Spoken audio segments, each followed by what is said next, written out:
ओम नमो भगवते वासुदेवाय। स्वागत है आप सभी का हमारे चैनल पर। आज है बृहस्पतिवार और आज के दिन बृहस्पतिवार का व्रत करने से, कथा सुनने से सभी प्रकार की मनोकामनाएं पूर्ण होती हैं। अगर व्रत नहीं भी रख सकते तो भी कथा तो अवश्य सुननी चाहिए, क्योंकि कथा सुनने मात्र से ही भगवान बृहस्पति देव की कृपा से धन धान्य सुख सौभाग्य में वृद्धि होती है। तो कथा तो अवश्य ही सुननी चाहिए। और आज के वीडियो में हम आपको बृहस्पतिवार की कथा सुनाएंगे। तो अगर कथा पसंद आती है तो लाइक करके इसे शेयर जरूर कीजिए। साथ ही इसी प्रकार की व्रत कथाएं सुनने के लिए चैनल को भी सब्सक्राइब कर लीजिए। तो आइए शुरू करते हैं बृहस्पति देव की कथा। प्राचीन समय की बात है। भारत में एक राजा राज्य करता था। वह बड़ा प्रतापी और दानी था। वह नित्य प्रति मंदिर में भगवत दर्शन करने जाता था। ब्राह्मण और गुरु की सेवा किया करता था। उसके द्वार से कोई भी याचक निराश होकर नहीं लौटता था। प्रत्येक गुरुवार को व्रत रखता एवं पूजन करता था। हर दिन गरीबों की सहायता करता था। परंतु यह सब बातें उसकी रानी को अच्छी नहीं लगती थी। वह ना तो व्रत करती और ना ही किसी को एक भी पैसा दान में देती थी, और राजा से भी ऐसा करने को मना किया करती थी। एक समय की बात है, राजा शिकार खेलने वन को चले गई। घर पर रानी और दासी थी। उस समय गुरु बृहस्पति साधु का रूप धारण करके राजा के दरवाजे पर भिक्षा मांगने आई। साधु ने रानी से भिक्षा मांगी तो वह कहने लगी, हे साधु महाराज, मैं इस दान पुण्य से तंग आ गई हूँ। इस कार्य के लिए तो मेरे पति देव ही बहुत हैं। अब आप ऐसी कृपया करें कि सारा धन नष्ट हो जाए और मैं आराम से रह सकूं। साधु रूपी बृहस्पति देव ने कहा, देवी, तुम तो बड़ी विचित्र हो। संतान और धन से कोई दुखी नहीं होता, इसको सभी चाहते हैं। पापी भी पुत्र और धन की इच्छा करता है। अगर तुम्हारे पास धन अधिक है तो भूखे मनुष्यों को भोजन कराओ, प्याऊ लगवाओ, ब्राह्मणों को दान दो, धर्मशालाएं बनवाओ, कुआं, तालाब, बावड़ी, बाग, बगीचा आदि का निर्माण कराओ, निर्धनों की कुंवारी कन्याओं का विवाह कराओ, साथ ही यज्ञ आदि करो। इस प्रकार के कर्मों से आपके कुल का और आपका नाम परलोक में सार्थक होगा एवं स्वर्ग की प्राप्ति होगी। परंतु रानी साधु के इन बातों से खुश नहीं हुई। उसने कहा, हे साधु महाराज, मुझे ऐसे धन की आवश्यकता नहीं जिसको मैं अन्य लोगों को दान दूं और जिसको रखने और संभालने में ही मेरा सारा समय नष्ट हो जाए। साधु ने कहा, हे देवी, यदि तुम्हारी ऐसी ही इच्छा है तो जैसा मैं तुम्हें बताता हूँ तुम वैसा ही करना।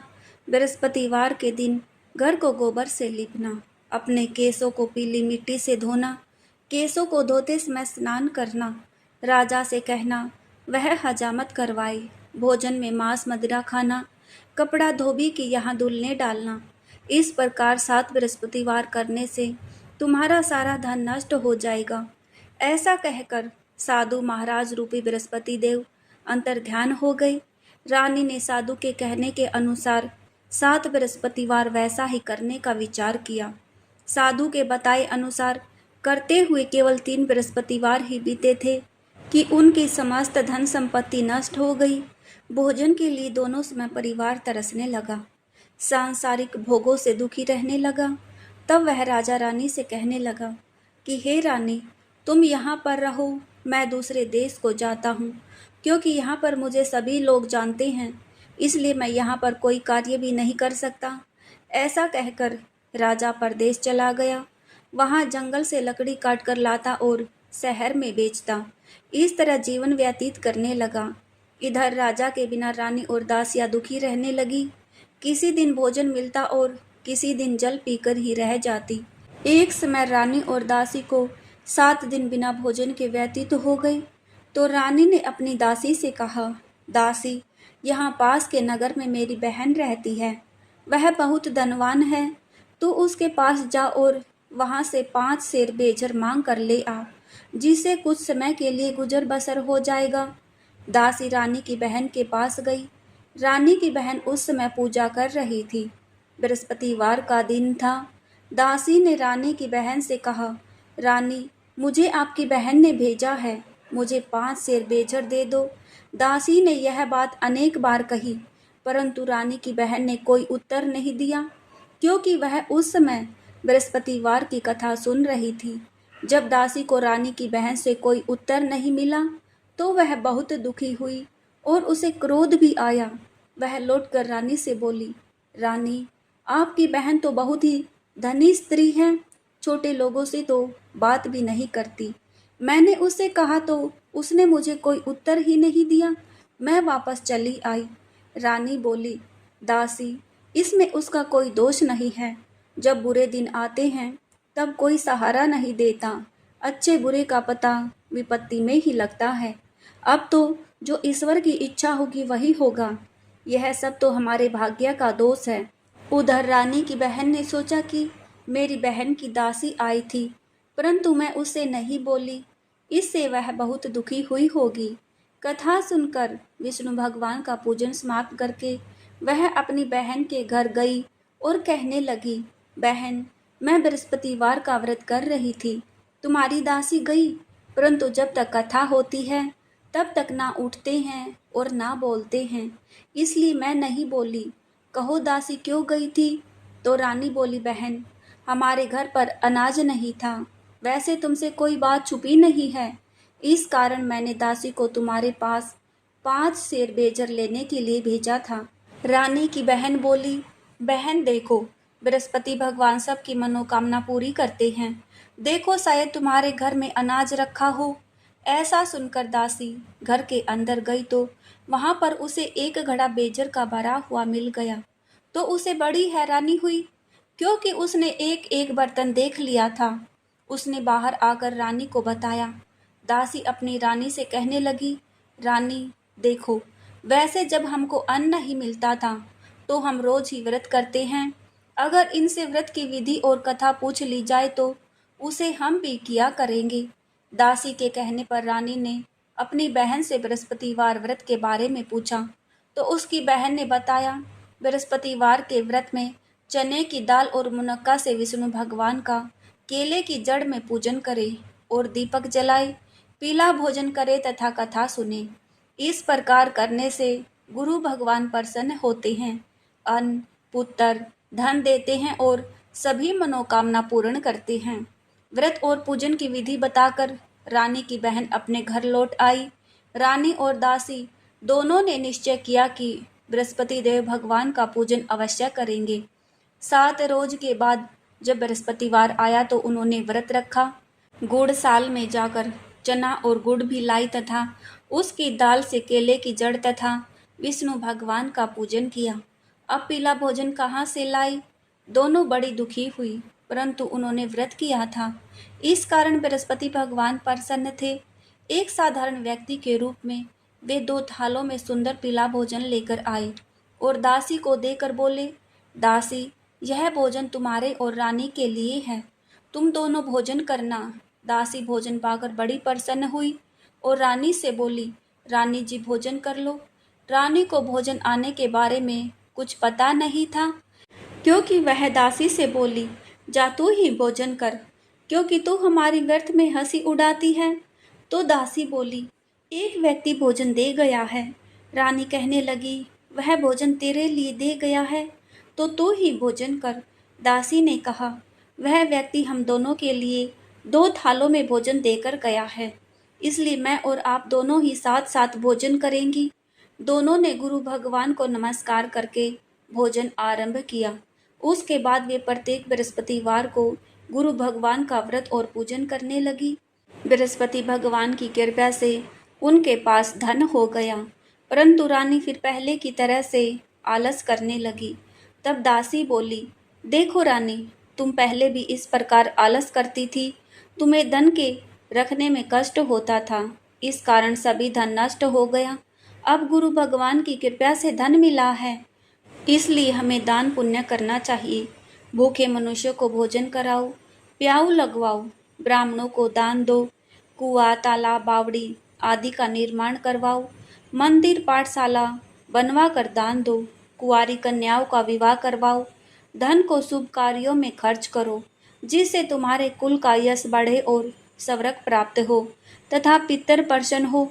दासी की बात मानकर रानी इसी प्रकार के कर्म करने लगी। उसका काफी यश फैलने लगा। एक दिन रानी और दासी आपस में विचार करने लगी कि ना जाने राजा किस दशा में होंगे, उनकी कोई खोज खबर नहीं है। गुरु भगवान से उन्होंने प्रार्थना की और भगवान ने रात्रि में राजा को सपने में कहा कि हे राजा, उठ, तेरी रानी तुझको याद करती है, अब अपने देश को लौट जा। राजा प्रातःकाल उठा। वह विचार करने लगा कि स्त्री जाति खाने और पहनने की ही साथी होती है, पर भगवान की आज्ञा मानकर वह अपने नगर को चलने के लिए तैयार हुआ। जब राजा परदेश गया तो परदेश में बहुत दुखी रहने लगा था। प्रतिदिन जंगल से लकड़ी बीन कर लाता और उसे शहर में बेचकर अपने दुखी जीवन को बड़ी कठिनता से व्यतीत करता था। एक दिन राजा दुखी हो अपनी पुरानी बातों को याद करके रोने लगा। उस जंगल में बृहस्पति देव एक साधु का रूप धारण करके आए और राजा के पास आकर बोले, हे लकड़हारे, तुम इस सुनसान जंगल में किस चिंता में बैठे हो, मुझे बताओ। यह सुनकर राजा के नेत्रों में जल भर आया और साधु की वंदना करके बोला, हे प्रभु, आप सब कुछ जानने वाले हैं। इतना कहकर राजा ने साधु को अपनी संपूर्ण कहानी सुना दी। महात्मा तो दयालु होते हैं। वे राजा से बोले, राजा, तुम्हारी पत्नी ने बृहस्पति देव के प्रति अपराध किया था, जिसके कारण तुम्हारी यह दशा हुई। अब तुम किसी प्रकार की चिंता मत करो, भगवान तुम्हें पहले से अधिक धन देंगे। देखो, तुम्हारी पत्नी ने बृहस्पतिवार का व्रत आरंभ कर दिया है। अब तुम भी बृहस्पतिवार का व्रत करके चने की दाल और गुड़ जल के लोटे में डालकर केले का पूजन करो। फिर कथा कहो या सुनो, भगवान तुम्हारी सभी मनोकामनाओं को पूर्ण करेंगे। साधु को प्रसन्न देखकर राजा बोला, प्रभु, मुझे लकड़ी बेचकर इतना पैसा नहीं बचता जिससे भोजन करने के उपरांत कुछ बचा सकूं। मैंने रात्रि में अपनी रानी को व्याकुल देखा है। मेरे पास कोई साधन नहीं जिससे उसका समाचार जान सकूं, और फिर मैं बृहस्पति देव की क्या कहानी कहूँ, यह भी मुझको मालूम नहीं है। तो साधु ने कहा, राजा, तुम किसी बात की चिंता मत करो। बृहस्पतिवार के दिन रोज की तरह लकड़ियाँ लेकर शहर में जाओ। तुम्हें रोज से दुगना धन प्राप्त होगा, जिससे तुम भली भांति भोजन कर लोगे और बृहस्पति देव की पूजा का सामान भी आ जाएगा। और बृहस्पतिवार की कहानी भी इस प्रकार से है। प्राचीन काल में एक बहुत ही निर्धन ब्राह्मण रहता था। उसके कोई संतान नहीं थी। वह नित्य पूजा पाठ करता, परंतु उसकी स्त्री बहुत मलिनता के साथ रहती। वह ना स्नान करती और ना ही किसी देवता का पूजन करती। प्रातःकाल उठते ही सबसे पहले भोजन करती, बाद में कोई अन्य काम करती। ब्राह्मण देवता बहुत दुखी रहते थे। पत्नी को बहुत समझाते, परंतु उसका कोई परिणाम ना निकलता। भगवान की कृपा से ब्राह्मण की स्त्री को कन्या उत्पन्न हुई। वह कन्या अपने पिता के घर में बड़ी होने लगी।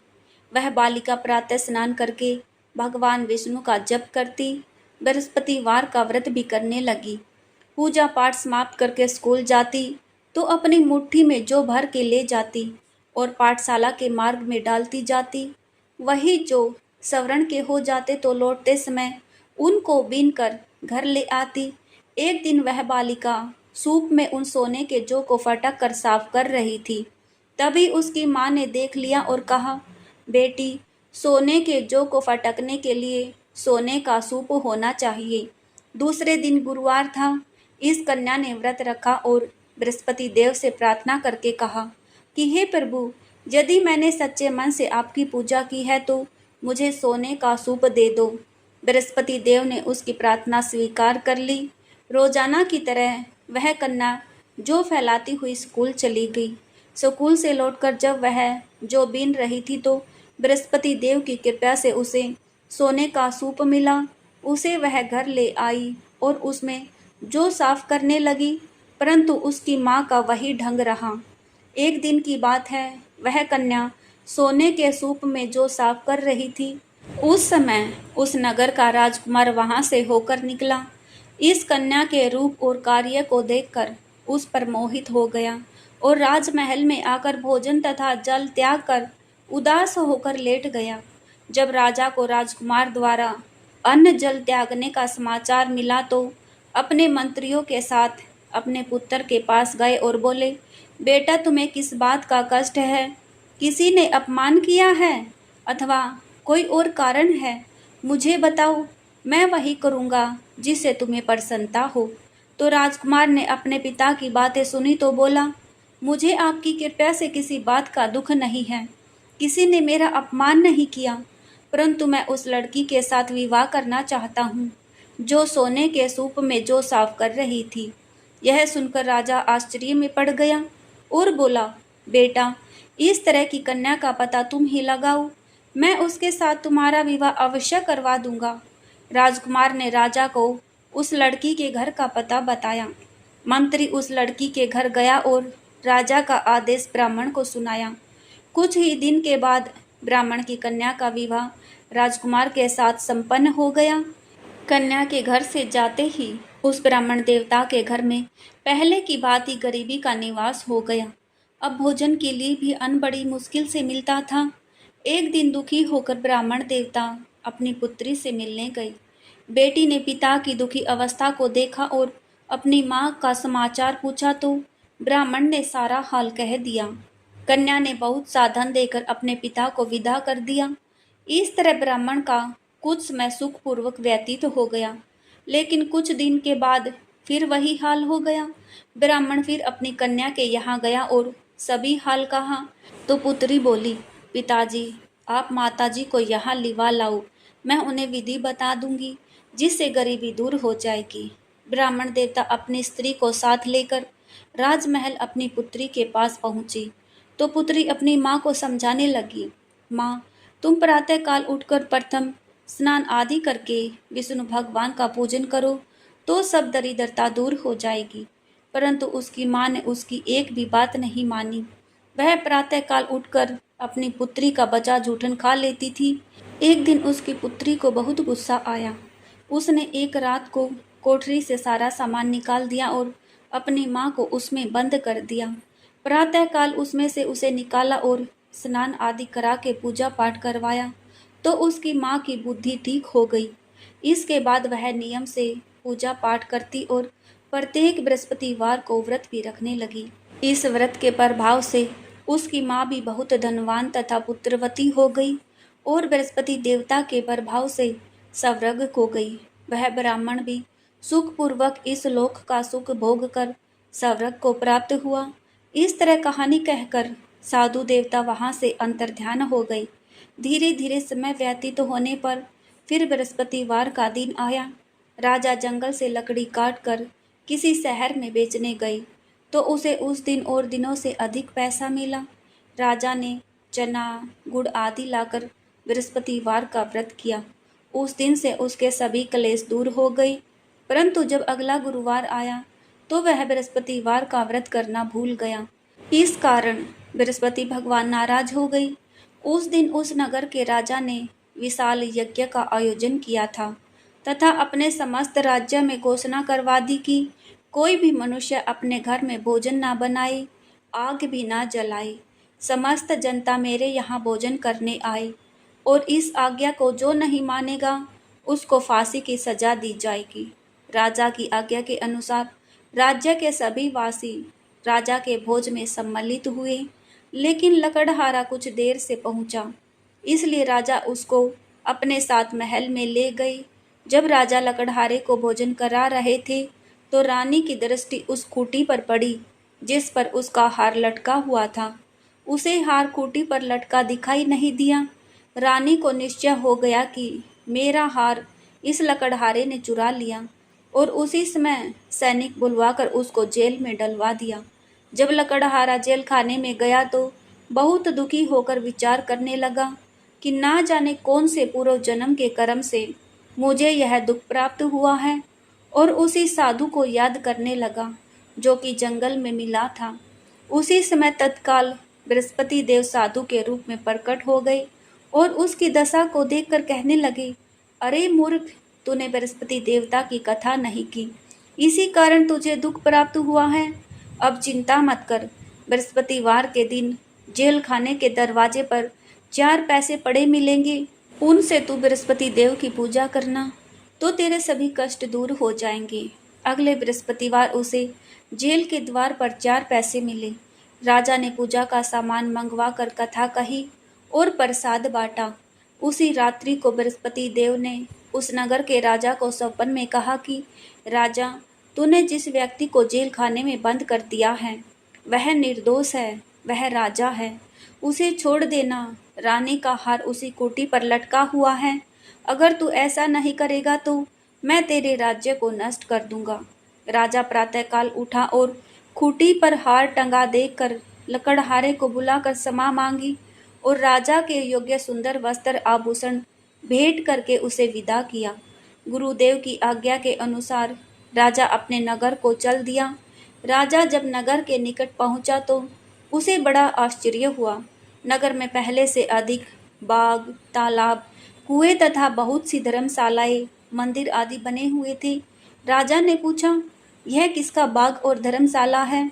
तब नगर के सब लोग कहने लगे कि यह सब रानी और दासी ने बनवाए हैं। तो राजा को आश्चर्य हुआ और गुस्सा भी आया। जब रानी ने यह खबर सुनी कि राजा आ रहे हैं, तो उसने अपनी दासी से कहा कि दासी देख, राजा हमको कितनी बुरी हालत में छोड़ गए थे। हमारी ऐसी हालत देखकर वह लौट ना जाए, इसलिए तू दरवाजे पर खड़ी हो जा। रानी की आज्ञा के अनुसार दासी दरवाजे पर खड़ी हो गई। जब राजा आए तो उन्हें अपने साथ महल में लेवा आई। तब राजा ने क्रोध करके अपनी तलवार निकाली और पूछने लगा, बताओ, यह धन तुम्हें कैसे प्राप्त हुआ है? तब रानी ने बताया, हमें यह सब धन बृहस्पति देव के व्रत के प्रभाव से प्राप्त हुआ है। राजा ने निश्चय किया, 7 रोज बाद तो सभी बृहस्पति देव का पूजन करते हैं, परंतु मैं रोजाना दिन में 3 बार कथा कहा करूँगा और रोज व्रत किया करूँगा। अब हर समय राजा के दुपट्टे में चने की दाल बंधी रहती और दिन में 3 बार कथा कहता। एक दिन राजा ने विचार किया, चलो अपनी बहन के यहाँ हो आऊं। इस तरह निश्चय कर राजा घोड़े पर सवार हो अपनी बहन के यहाँ चल दिए। मार्ग में उसने देखा कि कुछ आदमी एक मुर्दे को लिए जा रहे हैं। उन्हें रोककर राजा कहने लगा, अरे भाइयों, मेरी बृहस्पतिवार की कथा सुन लो। तो वे बोले, लो, हमारा तो आदमी मर गया, इसको अपनी कथा की पड़ी है। परंतु कुछ आदमी बोले कि अच्छा कहो, हम तुम्हारी कथा भी सुनेंगे। राजा ने दाल निकाली और कथा कहनी शुरू कर दी। जब कथा आदि हुई तो मुर्दा हिलने लगा और जब कथा समाप्त हुई तो राम राम करके वह मुर्दा उठकर खड़ा हो गया। राजा आगे बढ़ा, उसे चलते चलते शाम हो गई। आगे मार्ग में उसे एक किसान खेत में हल चलाता मिला। राजा उससे बोला, अरे भैया, तुम मेरी बृहस्पतिवार की कथा सुन लो। तो किसान बोला, जब तक मैं तेरी कथा सुनूंगा तब तक 4 हरैया जोत लूंगा। जा अपनी कथा किसी और को सुनाना। राजा आगे चलने लगा। राजा के हटते ही बैल पछाड़ खाकर गिर गए और किसान के पेट में बहुत जोर से दर्द होने लगा। उसी समय किसान की माँ रोटी लेकर आई। उसने जब यह देखा तो अपने पुत्र से सब हाल पूछा और बेटे ने सभी हाल बता दिया। तो बुढ़िया दौड़ी दौड़ी उस घुड़सवार के पास गई और उससे बोली, मैं तेरी कथा सुनूंगी, तू अपनी कथा मेरे खेत पर चलकर ही कहना। राजा ने लौटकर बुढ़िया के खेत पर जाकर कथा कही, जिसके सुनते ही बैल उठकर खड़े हो गए तथा किसान के पेट का दर्द भी बंद हो गया। राजा अपनी बहन के घर पहुंच गया। बहन ने भाई की खूब मेहमानी की। दूसरे रोज प्रातः राजा जगा तो वह देखने लगा कि सब लोग भोजन कर रहे हैं। राजा ने अपनी बहन से पूछा, ऐसा कोई व्यक्ति है जिसने भोजन नहीं किया हो, जो मेरी बृहस्पतिवार की कथा सुन ले? तो बहन बोली, भैया, यह देश ऐसा ही है। पहले यहाँ के लोग भोजन करते हैं, बाद में अन्य काम करते हैं। अगर पड़ोस में कोई हो तो मैं देखकर आती हूँ। ऐसा कहकर बहन देखने चली गई, परंतु उसे कोई ऐसा व्यक्ति नहीं मिला जिसने भोजन नहीं किया हो। अतः वह एक कुम्हार के घर गई, जिसका लड़का बीमार था। उसे मालूम हुआ कि उनके यहाँ 3 रोज से किसी ने भोजन नहीं किया। तो रानी ने अपने भाई की कथा सुनने के लिए कुम्हार से कहा और वह कुम्हार तैयार हो गया। राजा ने जाकर बृहस्पतिवार की कथा कही, जिसको सुनकर उसका लड़का ठीक हो गया। अब तो राजा की प्रशंसा होने लगी। एक दिन राजा ने अपनी बहन से कहा कि बहन, हम अपने घर को जाएंगे, तुम भी तैयार हो जाओ। तो राजा की बहन ने अपनी सास से अपने भाई के साथ जाने की आज्ञा मांगी। तो सास बोली कि चली जा, परंतु अपने लड़कों को मत ले जाना, क्योंकि तेरे भाई के तो कोई संतान नहीं है। बहन ने अपने भाई से कहा, भैया मैं तो चलूंगी, पर कोई बालक नहीं जाएगा। राजा ने कहा, जब कोई बालक नहीं चलेगा तो तुम क्या करोगी? बड़े दुखी मन से राजा अपने नगर को लौट आया। राजा ने अपनी रानी से कहा, हम निर्वंशी राजा हैं, हमारा मुंह देखने का भी धर्म नहीं है, और बिना भोजन आदि किए सैया पर लेट गया। रानी बोली, हे प्रभु, बृहस्पति देव ने हमें सब कुछ दिया है, वे हमें संतान भी अवश्य देंगे। उसी रात को बृहस्पति देव ने राजा को सौपन में कहा, राजा उठ, सभी सोच त्याग दे, तेरी रानी गर्भवती है। राजा को यह जानकर बड़ी खुशी हुई और 9वें महीने रानी के गर्भ से एक सुंदर पुत्र पैदा हुआ। तब राजा बोला, हे रानी, स्त्री बिना भोजन के रह सकती है, परंतु बिना कहे नहीं रह सकती। जब मेरी बहन आए तो तुम उसे कुछ मत कहना। तो रानी ने सुनकर हाँ कर दी। जब राजा की बहन ने यह शुभ समाचार सुना तो वह बहुत खुश हुई और बधाई लेकर अपने भाई के यहाँ आई। तभी रानी ने कहा, घोड़ा चढ़ाकर नहीं आई, गधा चढ़ी आई। तो राजा की बहन बोली, भाभी, मैं इस प्रकार ना कहती तो तुम्हें औलाद कैसे मिलती? बृहस्पति देव ऐसे ही हैं, जैसी जिसके मन में कामना है सभी को पूर्ण करते हैं। जो सद्भावना पूर्वक बृहस्पतिवार का व्रत करता है एवं कथा पढ़ता है अथवा सुनता है और दूसरों को सुनाता है, बृहस्पति देव उसकी सभी मनोकामना पूर्ण करते हैं। बृहस्पति देव उनकी सदैव रक्षा करते हैं। जो संसार में सद्भावना से गुरुदेव का पूजन एवं व्रत सच्चे हृदय से करते हैं, उनकी सभी मनोकामना पूरी होती है। जैसी सच्ची भावना से राजा और रानी ने बृहस्पति देव की कथा का गुणगान किया, तो उनकी सभी इच्छाएं बृहस्पति देव ने पूर्ण की थी। इसलिए सबको कथा सुनने के बाद प्रसाद लेकर जाना चाहिए और हृदय से उनका मनन करते हुए जयकारा बोलना चाहिए। बोलिए बृहस्पति भगवान की जय हो। और आइए अब करें बृहस्पति देव की आरती। ओम जय बृहस्पति देवा, स्वामी जय बृहस्पति देवा, चिन चिन भोग लगाऊं, कदली फल मेवा। ओम जय बृहस्पति देवा, तुम पूर्ण परमात्मा, तुम अंतर्यामी, जगत पिता जगदीश्वर, तुम सबके स्वामी। ओम जय बृहस्पति देवा, चरणामर्त निर्ज निर्मल, सब पातक हरता, सकल मनोरथ दायक, कृपया करो भरता। ओम जय बृहस्पति देवा, तन मन धन अर्पण कर, जो जन शरण पढ़े, प्रभु पर कट तब होकर, आकर द्वार खड़े। ओम जय बृहस्पति देवा, दीन दयाल दयानिधि, भगतन हितकारी, पाप दोष सब हरता, भव बंधन हारी। ओम जय बृहस्पति देवा, सकल मनोरथ दायक, सब संचय हारो, विषय विकार मिटाओ, संतन सुखकारी।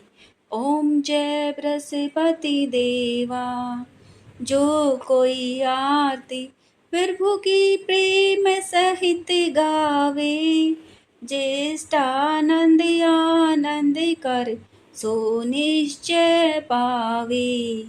ओम जय बृहस्पति देवा, बोलिए विष्णु भगवान की जय, बृहस्पति देव भगवान की जय हो।